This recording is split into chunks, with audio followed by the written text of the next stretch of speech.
wajib kepada kita meyakini bahawa kita akan meninggal di dunia ini. Apa tanda-tanda yang kita akan meninggal? Semua benda mesti ada tanda.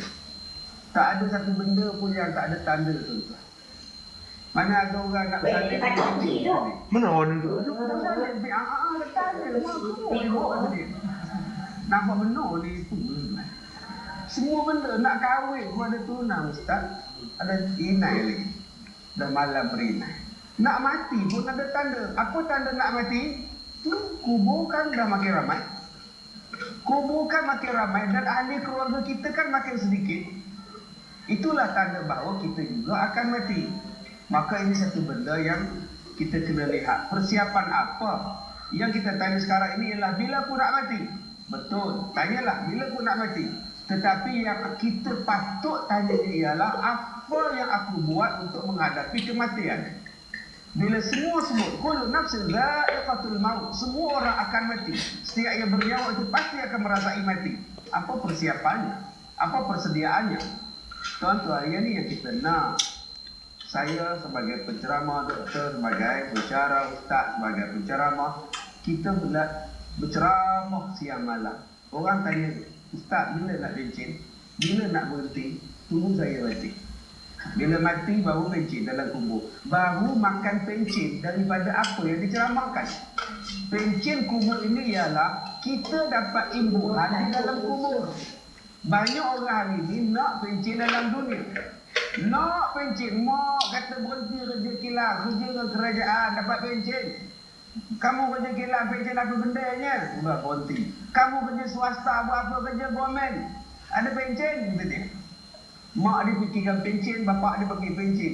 Kadang-kadang tuan-tuan isteri tak nak kerja, suami tak nak berhenti kerja. Berhentilah kerja, jaga anak je lah. Saya pencin. Kan abang ada, kalau abang mati, siapa nak pergi pencin kat saya? Nampak tuan-tuan? Tak salah fikirkan macam itu. Tetapi yang kita nak sekarang ini ialah pencin selepas kematian. Namanya pencin di dalam kubur. Wala taqulu liman yuqtalu fi sabilillahi amwat bal ahya. Allah sebut, jangan kamu kata orang yang mati syahid itu mati. Bahkan mereka itu hidup di dalam kubur. Bagaimana hidupnya? Wallahu a'lam. Sebab ada orang tanya, ustaz, macam mana hidup dalam kubur? Kenapa? Dia kata kalau kubur kita ni sejahtera baik, diluaskan 70 hasta. Saya tengok kubur bapak saya dengan arwah mak saya dekat-dekat, ustaz. Tak sampai 4 hasta, ustaz. Macam mana nak dilebarkan? Itulah namanya alam. Ni, kita duduk dalam rahim ibu kita. Macam mana kita boleh duduk dalam rahim ibu? Makan tidak, minum tidak, apung tidak, duduk dalam tu. Apa yang dia makan? Apa yang dia minum? Bagaimana udaranya? Itu alam rahim. Itu alam yang kita tak tahu. Tapi itu alamnya. Sekarang kita berada di dalam dunia, alam dunia. Perlukan udara, perlukan makan, perlukan kehidupan untuk hidup. Tetapi kita akan berpindah ke alam transit, namanya alam kubur. Bagaimanakah hidup dalam kubur? Wallahu a'lam. Hanya Allah yang mengetahuinya. Tetapi daripada hadis-hadis Nabi kita dapat tahu, daripada ayat Quran kita dapat tahu. Ada orang yang hidup di alam kubur. Ada orang yang hidup di alam barzakh. Bagaimana hidupnya? Wallahu a'lam. Persiapan kita, bagaimana kita ingin hidup di dalam kubur supaya dapat pencin. Tak payah kerja-kerja dah, tak payah ibadat-ibadat dah. Pencin sampai setiap saat. Bagaimana? Yang ini yang kita nak bincang tentang beribadat baik-baik dalam dunia. Hebat-hebat bekerja dalam dunia. Bekerjalah sebaik-baiknya supaya nanti dapat pencin di dalam kubur. Tuan-tuan di sini yang bekerja jabatan kerja raya, kerjanya buat jalan, buat jambatan. Tiap-tiap hari orang guna jambatan, tiap-tiap hari orang guna jalan raya. Ikhlaskan bekerja, berintegriti dalam perkhidmatan, tidak ada penyelewengan, bekerja elok-elok dengan penuh amanah.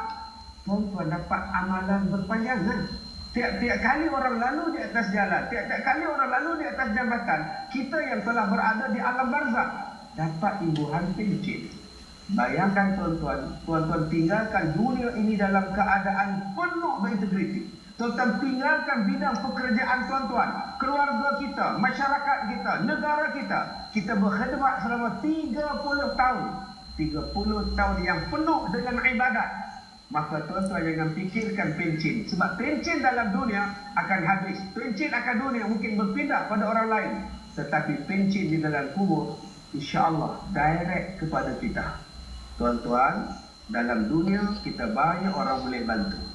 Tapi dalam kubur tidak ada siapa boleh bantu. Tuan-tuan aksiden tengah jalan sekarang, ambulans akan sampai. Tuan-tuan aksiden tengah jalan sekarang, untuk akan sampai. Tak payah panggil pun. Banyaknya orang boleh bantu. Tetapi dalam kubur, siapa yang boleh bantu? Yang boleh bantu ialah hanya amalan kita. Bagaimanakah nak buat pencin itu? InsyaAllah kita bincangkan pada malam ini, insyaAllah. Terima kasih banyak pada Ustaz Kazim. Maksudnya Ustaz, kita kena yakin selepas kita mati dalam kehidupan kita atas muka bumi ini, dimasukkan kubur dan kita akan hidup semula dalam kubur. Di alam barzakh. Di alam barzakh. Itu yang betulnya. Itu keyakinan kita. Baik. Hakikatnya adalah Allahu a'lam. Allah lah yang lebih mengetahui tentang hakikat kematian seorang hamba tersebut.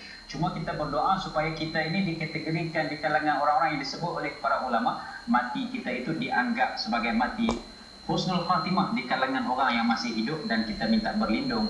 Orang menganggap bahawa teruk si Mamat ni mati dalam keadaan buruk penuh ya kan.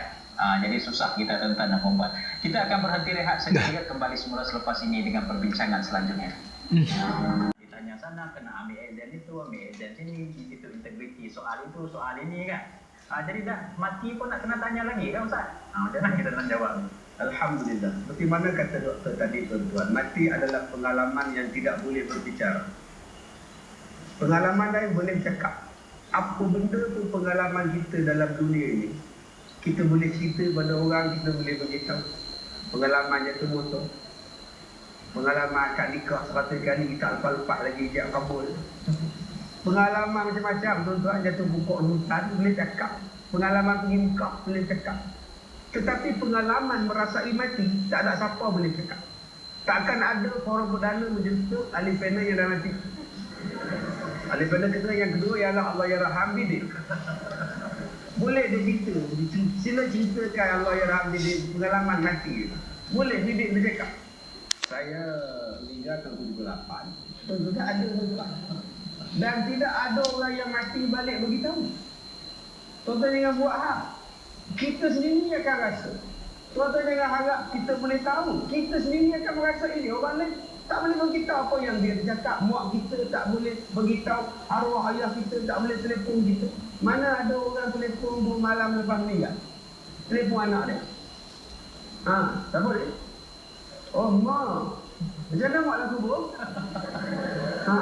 Cerahlah.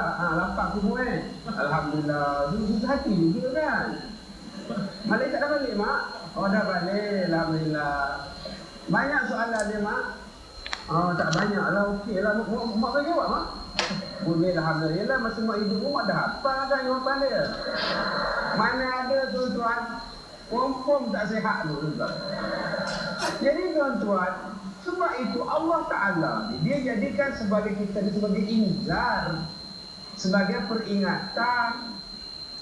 Itu yang buat lagu tu tak. Mulia di balan surga, dosakan sengsara, ini hukum karma. Dia tengah mati ustaz ni. Apa yang kita dapat? Apa yang kita dapat sekarang ialah apa yang kita buat. Apa yang kita buat dalam dunia ni kadang-kadang ialah hasil yang kita dapat ini adalah hasil yang kita usahakan. Di dunia kita dah dapat hasilnya. Bayangkan tuan-tuan, hasilnya juga akan dapat di dalam kubur. Jadi ada orang tanya, macam mana Ustaz kalau ada soal jawab kubur? Macam mana kalau dia tu mati di bahan buaya? Dia masuk air datang buaya ngap. Habis tu tinggal dia. Jadi macam mana nak soal jawab Ustaz? Takkan malaikat datang soal dalam perut buaya, marah buka. Tak dapat jawab, buka-buka tak dapat jawab. Dipukulnya buaya tengah lepak. Aduh. Apa hal ni? Apa hal ni? Ustaz, saya tak pun nak faham Ustaz. Sebab itulah syarat-syarat beriman itu ialah percaya kepada perkara gaib. Kamu faham tak? Sekarang kita berada di alam. Kita melalui beberapa proses alam. Dulu kita berada alam roh. Alastu bi rabbikum? Bukankah aku ni Tuhan kamu semua? Kata Allah. Allah bertanya kepada roh. Qalu bala. Ya, semua roh menjawab, ya engkau lah Tuhan kami. Tuan-tuan, ini persoalan di alam roh. Bagaimana hidupnya? Kita tak tahu. Tuan-tuan lahir tahun 46. Tuan-tuan kita lahir tahun 46. Tahun 40 kita di mana? Rohnya di mana? Tak tahu. Tapi kita dah ada rohnya. Cuma tak ada batang tubuh kita lagi. Bila kita berada di dalam perut ibu kita, bila kita berada dalam perut ibu kita, itu alam rahim. Bagaimana tempat yang begitu kecil boleh muat 4 kembar, 2 kembar? Macam mana? Dia menung 4 orang anak dia, ya Allah, banyak gila 4 orang. Kemudian dia kata, suami dia kata, doktor, banyak sangat doktor, saya tak dari ya Allah, 4 orang lampir mutu seorang dia. Masukkan balik 3 doktor. Boleh tuan-tuan masukkan balik. Doktor kata dah keluar, tak boleh masuk cik. dia kan baru keluar je, takkan tak boleh masuk balik. Ini sudah bertukar alam. Tadi alam rahim. Alam rahim cukup 3 orang, 2 orang dalam rahim muat. Tetapi apabila telah berpindah ke alam dunia, tak akan lagi boleh masuk ke dalam rahim. Begitulah kita berada di alam barzakh. Kita berada di alam kubur. Kita tak tahu. Tetapi kita ini nasib baik, Allah Ta'ala ni sayang kepada kita. Nabi Muhammad sayang kepada kita. Jaga-jaga dengan siksaan kubur. Tetapi ada juga kubur itu ialah daripada taman-taman syurga. Bukan hanya cerita tentang azab kubur semata-mata. Di dalam kubur adalah tempat untuk berehat. Tak payah sembahyang, tak payah baca Quran dah, makcik rehat elok-elok. Inilah nama dia pencen kubur. Nikmatnya di dalam kubur adalah daripada ibadat yang kita buat di dalam dunia sekarang ini. Wallahu a'lam. Terima kasih kepada Ustaz Azim.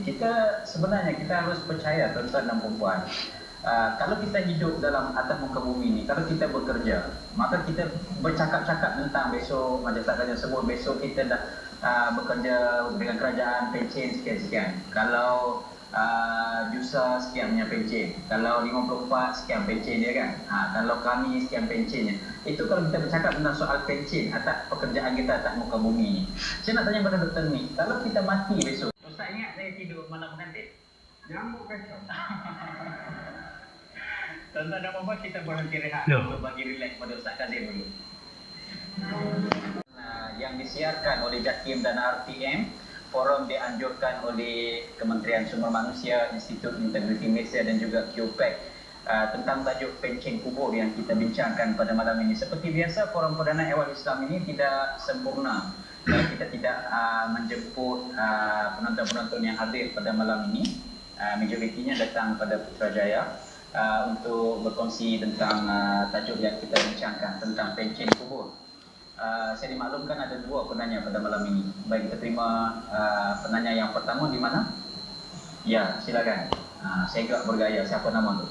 Bismillahirrahmanirrahim. Assalamualaikum warahmatullahi wabarakatuh. Waalaikumsalam warahmatullahi wabarakatuh. Saya Muhammad bin Bahrul daripada QPEX. Ambo daripada QPEX.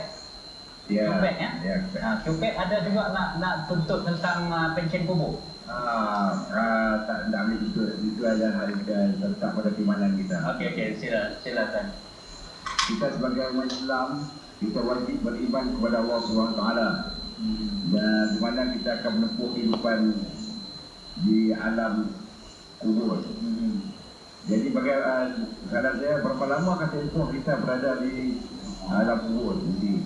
Ya. Dan yang keduanya Ustaz, bagaimana perbezaan antara orang yang mati terdahulu daripada orang yang mati kemudian?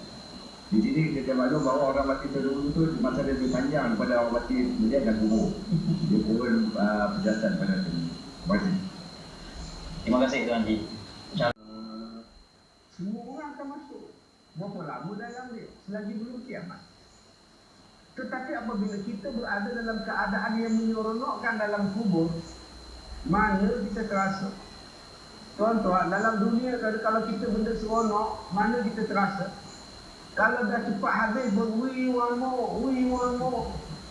Macam malam ni kita buat forum perdana, seronok kan? Seronok, ada kita terasa? Tak terasa tak? Memang tuan-tuan tak terasa sebab tuan-tuan tak cakap. Yang terasa kami tu. Bila nak habis. Bila kita seronok, memang tak terasa. Sebab itu jadilah orang yang berpencen dalam kubur. Lama macam mana pun tak apa. Sebab apa? Sebab seronok. Bukankah benda ini disebut dalam surah Yasin? Sampai dia marah pada malaikat, bertanya malaikat, qalu ya wailana, man ba'athana min marqadina? Hadza ma wa'ada ar-rahman, kata malaikat. Sampai dia bertanya pada malaikat, hai, celaka sungguh kata dia, binasa sungguh kata dia. Siapa yang mengejutkan kami daripada tidur ini? Maka jawab para malaikat, jangan salahkan Allah, jangan salahkan Nabi Muhammad, jangan salahkan siapa-siapa pun. Salahkan diri kita sendiri sebab kita yang memilih kesengsaraan di dalam kubur. Wallahu a'lam. Baik, terima kasih atas jawapan yang diberikan oleh Ustaz Kazim tadi. Hebat Ustaz Kazim ni tadi hukum karma wing. Sementara tadi pergi tak kembali. Robani. Selepas ni apa selimut putih pula. Okey. Kita ada satu lagi yang di mana? Okey, silakan puan. Lama. Cuba tengok yang meninggal. Banyak yang berbangkang. Yang ni dah tak ada berbangkang. Yang ni pun dah meninggal dah masuk salib meninggal dia. Yang ni accident. Yang ni cikit tulang. Tinggal ayah lagi belum meninggal. Tinggal dia seorang. Pusat hati itu tu. Sebab tu kita kena ingat persiapan kita. Hidup ini bagai lampu dinding yang dinyalakan di malam hari. Apabila minyak sudah kering, ia pasti padam sendiri. Waktu ini je kita kena buat persiapan. Dalam kubur nak minta bantuan siapa? Dalam dunia, tuan-tuan kalau agak-agak sekarang ni sempit, tak selesa dewan ni, pergi balik rumah. Kursi boleh tidur, banyak kuliah ni. Tuan-tuan kalau rasa sakit sekarang, kita boleh pilih doktor. Mana pakar yang nak rawat kita. Kita rasa tak seronok kerja di jabatan ni, buat surat minta tukar jabatan lain. Sebab kita dalam dunia ada pilihan. Dalam kubur tak ada. Tak boleh tuan-tuan minta malaikat, gelak malaikat, minta supply TNB. Tak boleh tuan-tuan. Aduh, apa pula ni, tumpik ni. Minta luar sikit tanah. Jumpa mana jumpa, minta. Tak tuan-tuan, yang boleh tolong kita dalam kubur apa? Bukankah yang disebut oleh Nabi SAW, sedekah jariah kita?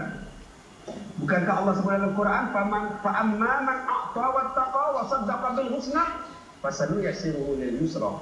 Siapa yang banyak bersedekah, banyak memberi, siapa yang bertakwa, siapa yang bercakap tentang kebenaran, mempercayakan kebenaran, mudah hidup dia. Sekarang kita ada wang, kita ada kelapangan waktu hidup dalam dunia. Kenapa tidak berjariah? Kenapa tidak bersedekah? Cukup kedekut. Bila kita kedekut dengan Allah, Allah juga kedekut dengan kita dalam kubur. Yang keduanya apa? Ilmu yang dimanfaatkan. Tuan-tuan, berapa banyak orang hari ini yang malas belajar. Dia kata, Ustaz, saya dah ada kerja, saya tak ada masa nak belajar, Ustaz. Bila awak nak belajar, tunggu saya pencin. Hari ini pencin, hari ini mati. Tak sempat belajar. Jom jadi orang yang memanfaatkan ilmu. Kalau dia tak boleh menjadi guru, jadilah orang yang belajar. Kalau tak boleh dia menjadi orang yang belajar, datanglah orang yang mendengar ilmu. Kalau tidak boleh mendengar ilmu, jadilah orang yang suka kepada ilmu. Ini empat pun tidak. Guru pun tidak, mengaji pun tidak, mendengar pun tidak, suka pun tidak. Dia jadi yang nombor 5, menyampah pada 4 orang. Macam mana dia dapat pahala?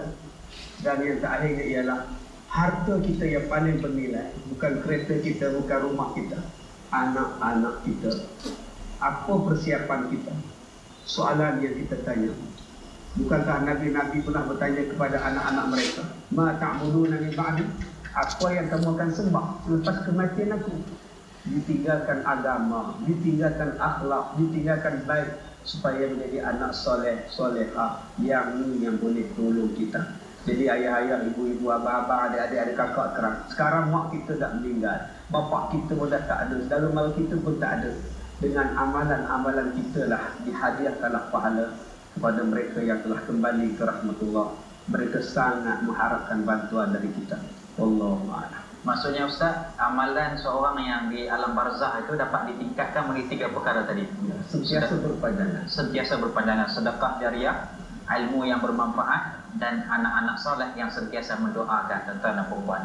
Dr. Ni, sebagai kesimpulannya, kita dah tahu azab perkara amalan yang perlu kita tingkatkan dari masa ke masa, khususnya adalah solat yang merupakan tiang agama kita. Kalau kita tak jaga solat, maka runtuhlah agama kita.